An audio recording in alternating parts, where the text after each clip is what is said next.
बिस्मिल्लाहिर्रहमानिर्रहीम। अस्सलाम वालेकुम डियर स्टूडेंट्स। लेक्चर नंबर 3 के अंदर हम जो है आज सूरतुल फुरकान का आखिरी रुकू और इंशाल्लाह अगर कवर कर सके तो सूरतुल हुजरात की भी कोशिश करेंगे। लेक्चर ज़्यादा लंबा ना हो और आप लोग ज़्यादा बोर ना हो, इसलिए शॉर्ट से शॉर्ट कट में बताने की कोशिश करूँगी। बेसिकली होता ये है कि स्टूडेंट्स, हम जब भी कुरान पाक की आयत का तर्जमा याद कर रहे होते हैं तो आपने देखा होगा कि कभी भी वो परमानेंटली हमें याद नहीं रहा होता। वो कहीं ना कहीं वो जो अल्फाज होते हैं वो हमें भूल जाते हैं। उसकी मेन रीज़न ये है कि हमने बेसिकली कुरान पाक का तो जो तर्जमा होता है उसको रटा लगाने की कोशिश की होती है। तो कुरान पाक के तर्जमे को रटे से नहीं बल्कि उसको समझ कर और आयत की तशरीह के साथ पढ़ने की कोशिश करें। और एक वो जो लफ्ज़ मुश्किल होता है जिसका मानी भी बहुत बड़ा होता है और जिस पर फोकस करने से हमें सारी बात समझ में आ जाती है, तो बस उसकी तशरीह के ऊपर फोकस करना।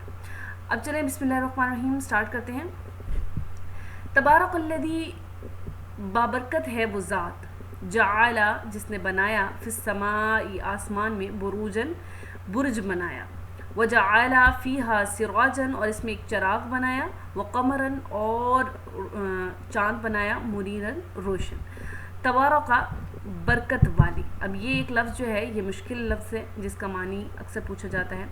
जाअला बनाया, ठीक है। बुरूजन बुर्ज बनाए, आसमान में बुर्ज बनाए।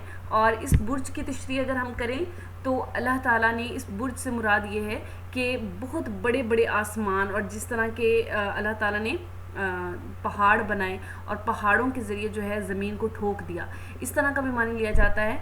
और जाअला बनाया, फ़ीहा इसमें, सिराजन चराग, चराग से मुराद सूरज है, कमरन चाँद, मुनीरन रोशन चाँद, मुनीर कहते हैं रोशनी को, मुनीरन रोशन चीज़। वहुवल्लज़ी और वही है, जअल अल-लैला जिसने रात को बनाया, अल-लैला रात, वन्नहारा और दिन को बनाया, खिलफतन एक दूसरे के बाद आने जाने वाले, यानी रात और दिन को यके बाद दीगरे आने वाला बनाया। अल्लाह ताला ने रात और दिन को ऐसा बनाया कि वो एक के बाद दूसरा आता है। लिमन अरादा अन यज़क्करा ओ अरादा शकूरा, और उसके लिए जो याद दहानी करे, अरादा जो कि इरादा करे, यज़क्करा याद दहानी का यानी नसीहत हासिल करने का, औ अरादा ये जो इरादा करे बनना चाहता हो, शकूरन शुक्रगुजार, और जो याद दहानी हासिल करना चाहे और उसके लिए अल्लाह ताला ने ये तमाम चीज़ें जो है बनाई जो शुक्र अदा करना चाहे। व इबादुर रहमानी और अल्लाह ताला के बंदे वो हैं, अल्लदीना जो चलते हैं, यमशूना, अल्लदीना वो लोग, यमशूना जो चलते हैं, इबादुर रहमानी रहमान के बंदे, यमशूना जो चलते हैं, अलल अर्दी ज़मीन पर, हौनन कहते हैं कि नरमी के साथ। ये लफ्ज़ जो हैं इनके मुश्किल अल्फाज के मानी आगे भी उन्होंने पूछे हैं। हौनन नरमी या आजिज़ी से चलते हैं। इज़ा ख़ताबहुमुल जाहिलूना और जब उनसे खिताब करते हैं या बात करते हैं, जाहिल यानी वो लोग जो उलझे हुए लोग हैं, जाहिल लोग हैं, क़ालू सलामन तो वो सलाम कह के रुखसत हो जाते हैं। और जब उनसे जाहिल खिताब करते हैं या उलझते हैं तो वो उनको सलाम कह के रुखसत हो जाते हैं। वल्लदीना और वो लोग,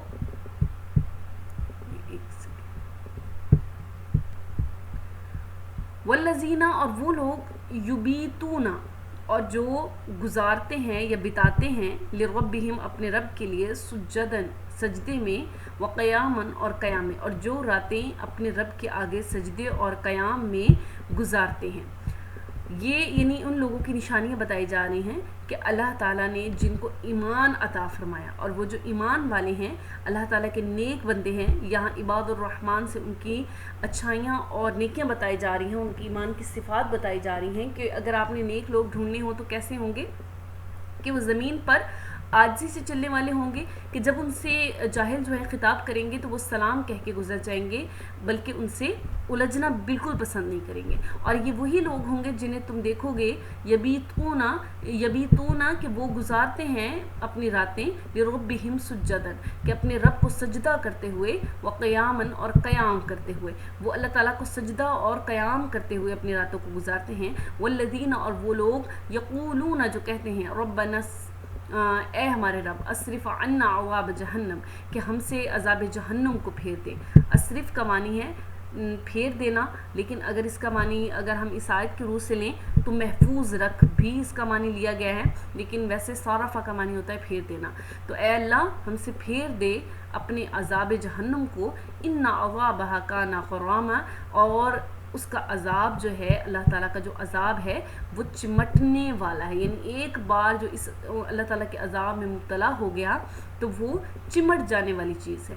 انہا ساعت مستقر و مقامہ. اب یہاں پر جہنم کا تذکرہ ہوا ہے کہ وہ ساعت کہتے ہیں برا، ٹھیک ہے، یہ ایک لفظ ہے ساعت برا، مستقرن ٹھکانہ، و مقامہ اور مقام ہے، وہ ایک برا ٹھکانہ اور مقام ہے. کس کا تذکرہ ہوا ہے؟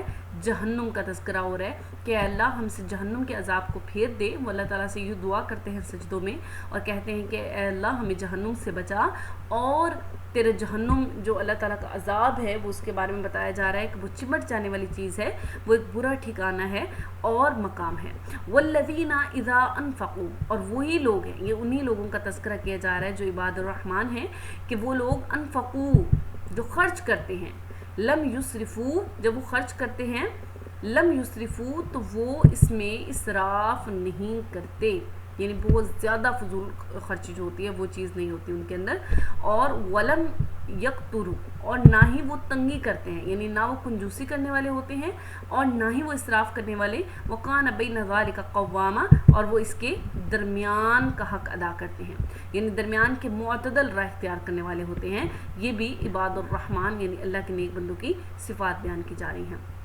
والذین، اور وہ لوگ لا یدعون مع اللہ الہا آخر، اور یہ وہی لوگ ہیں جو نہیں پکارتے. یدعو جو لفظ ہے یہ دعا سے نکلا ہے، یعنی پکارنا، مع اللہ اللہ تعالیٰ کے ساتھ، الہن، الہن کا معنی ہوتا ہے کوئی اور معبود، یعنی وہ اللہ کے ساتھ کسی اور کو نہیں پکارتے، آخرا کسی دوسرے کو. ولا یقتلون، اور نہ وہ قتل کرتے ہیں، نفسا کسی جان کو، التی کسی جان کو قتل نہیں کرتے، التی حرم اللہ الا بالحق، اور نہ ہی وہ کسی ایسی چیز، نہ ہی وہ بدکاری کرتے ہیں، یعنی وہ کام بھی نہیں کرتے جس کو اللہ تعالیٰ نے ان کو منع فرمایا جس چیز سے، تو وہ اس چیز سے بھی دور رہتے ہیں. الا بالحق ولا یغنون، یعنی وہ زنا کرنے والے بھی نہیں ہوتے اور نہ ہی کسی جان کو قتل کرنے والے ہوتے ہیں. اور یہاں اگلی آیت میں فرمایا وَمَن يَفْعَلْ، اور جو کوئی کرتا ہے،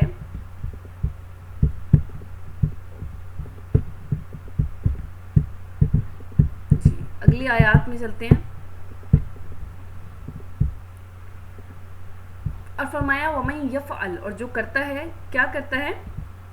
کسی جان کو قتل کرتا ہے یا حرام کا مرتکب ہو جاتا ہے، یعنی زنا کر دیتا ہے، تو اللہ تعالیٰ نے فرمایا ذَلِكَ يَلْقَى أَثَامًا. یہاں اس لفظ کا معنی ہے کہ وہ جو شخص یہ دونوں کام کرے تو وہ اپنے انجام سے دوچار ہوگا. یلقا اسامن، کہ یعنی وہ بھگتے گا جو اس نے کیا، انجام سے دوچار کیا جائے گا. یضاعف، بڑھا دیا جائے گا، لہ العذاب، اس کے عذاب کو، یضاعف بڑھا دیا جائے گا اس کے عذاب کو، یوم القیامتی، قیامت کے دن، وَيَخْلُدْ فِيهِ مُهَانًا، اور اس کو قیامت والے دن ایک ذلت والے مقام میں داخل کیا جائے گا. یخلد داخل کیا جائے گا، فیہی مہانن، کہ ایک ذلت والے مقام میں، خوار کی ہوئی جگہ میں اس کو داخل کیا جائے گا. تو آج کی جو آیات ہیں یہاں تک کافی ہیں. انشاءاللہ العزیز بقیہ آیات کا اگلے لیکچر کے اندر ہم ترجمہ پڑھیں گے. اپنا خیال رکھیے گا اور دعا میں یاد رکھیے گا. تب تک کے لیے اللہ حافظ.